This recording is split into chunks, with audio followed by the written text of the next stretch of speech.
are spinning. My name is Ronald Perryman. Truth isn't truth. Welcome to another episode of Heads Are Spinning, where we take on the issues of the day that confront us all. Ladies and gentlemen, many years ago, I volunteered to lead the fight to expose the truth of what the mainstream media just won't lift a finger to tell you about. Why? Because they want to brainwash you into thinking only they are reporting real news. News that, of course, has been scripted to follow the directions of the Democrat Party. Well, as long as I'm on the air as a broadcaster, I will do my part to expose these so-called news reporters. As the great Donald Trump has said on many occasions, they are not our friend. They are not our friend. And now I am proud to introduce another great patriot. Say hello to Gerald Holcolmb. Gerald. Thank you, Ronald. My name is Gerald Holcolmb. Freedom! I, too, am fully committed to try to expose the leftist propaganda our news sources try to force feed us. Now, of course, we true patriots know where to find our news, and I'm trying to do my part on this show as it allows me a platform to speak up about issues that are important to me.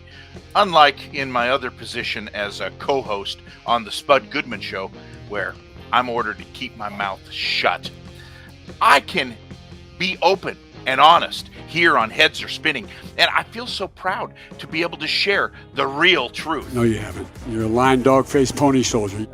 I now will introduce our third member of the panel, Spud Goodman. Spud, you're up. Greetings, my name is Spud Goodman. The Spud man. And I am the token liberal on this thing, okay? I know what you're thinking. Why the hell would anyone waste their time responding to a bunch of right-wing tall tales? Well, that's a good question. Ask me again in, like, say, a couple months from now, and then I might be ready to throw in the towel. But let's just get this thing started, all right? What's the first topic? Spinning. Heads are spinning. What are you people? On dope? Yeah, I suggested this one to the producers. Now, I should say my support of Joe Rogan for president will be after Donald Trump serves another term, and of course, then Donald Trump Jr.'s 2 terms. I'm ruling out Eric in the line of succession, as I'm not sure he has the fire in the belly for the job. Maybe he could serve his country best as ambassador to Saudi Arabia. You see, Joe Rogan is a relatively young man, at least in politician years, as he's 52. So he would be a great option for Republicans in 2036. Oh, and dare I say, too, he is also quite funny and could match Trump's skill at giving out those brilliant nicknames to liberals. The lame nicknames Trump hands out are just the same recycled crap he blurted out in middle school. Sleepy Joe, Crooked Hillary, Crazy Nancy.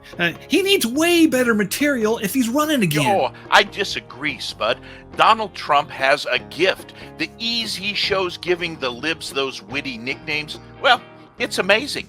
You know, I will admit, I never gave much thought to Joe Rogan becoming our president. But Ronald, you brought up some great points. I'll have to Google him to find out his position on the thousands of robot squirrels that have recently been released by the NSA to spy on us. You know, they record everything we're doing in our homes and backyards and transmit this data to government computers.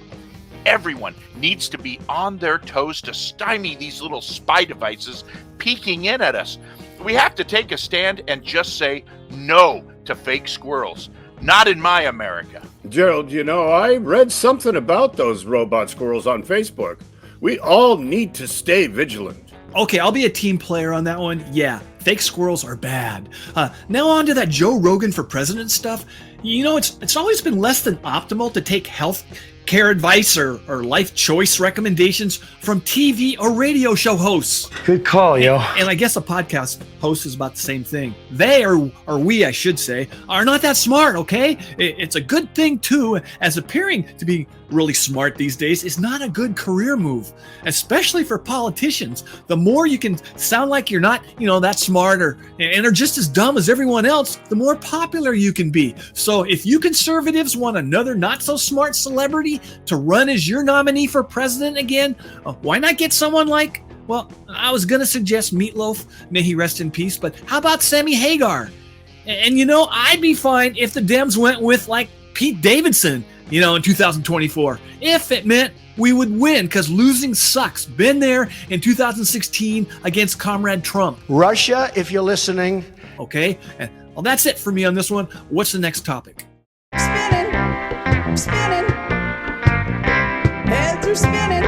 You think we're bad for America? You think I'm bad for America? Let me guess, Spud. This one was your suggestion to our producers, correct? Yep, I plead guilty.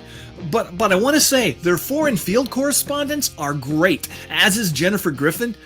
But I hope no one's forgotten certain primetime stars there were cheerleading for Hitler 2.0 in Russia over and over before the invasion.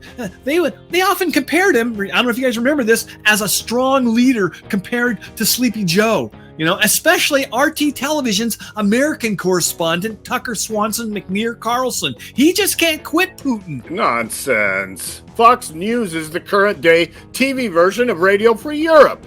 Without Fox, our pipeline to real information would be cut off, making it impossible to go about our day as fully informed citizens.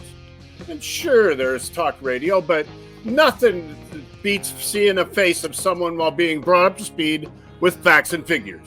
I know I often feel like Tucker or Shauna or Laura are speaking directly to me. Ronald Perryman.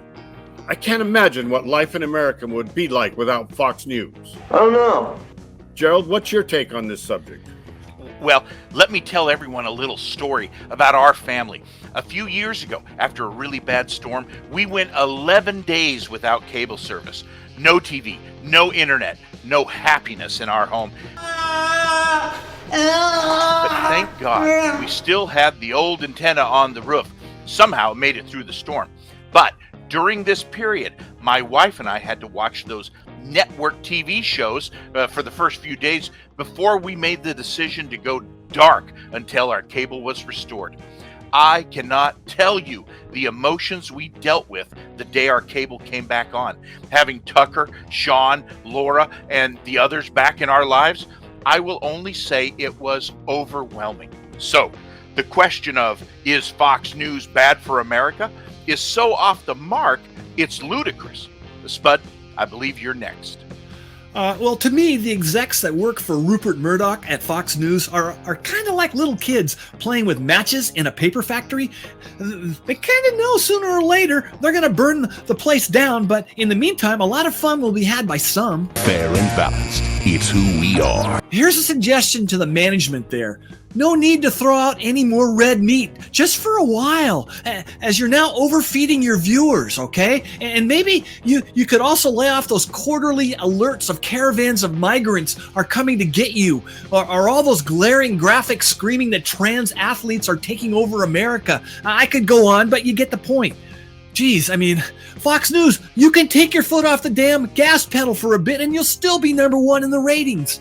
All right, can we end the show now? I have a large bag of Skinny Pop and the last 3 episodes of Pam and Tommy on Hulu to get through, so let's wrap this thing up. Spinning. Heads are spinning. This episode flew by, I must say. I wish we had more time to delve into these topics.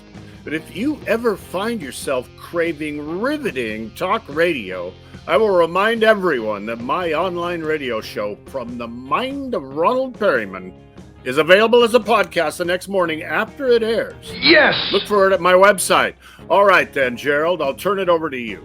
Thank you, Ronald. I, too, wish the show was a little longer, as I had so much more to say about the issues discussed. You know, conservative voices are always being shut down, but rest assured, I will not be silenced. Shut up and dribble.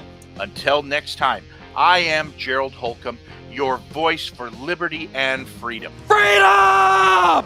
Spud, you are up. Dude, in your case, you do know silence is golden, right? Anyway, I would much rather be using my airtime on this show bitching about more important stuff like, say, pressuring the U.S. Postal Service to put J.B. Smooth's face on a stamp. It's a personal mission of mine. With that being said, I am Spud Goodman. Be all that you can be, and I mean that. God bless and ciao. Bye-bye.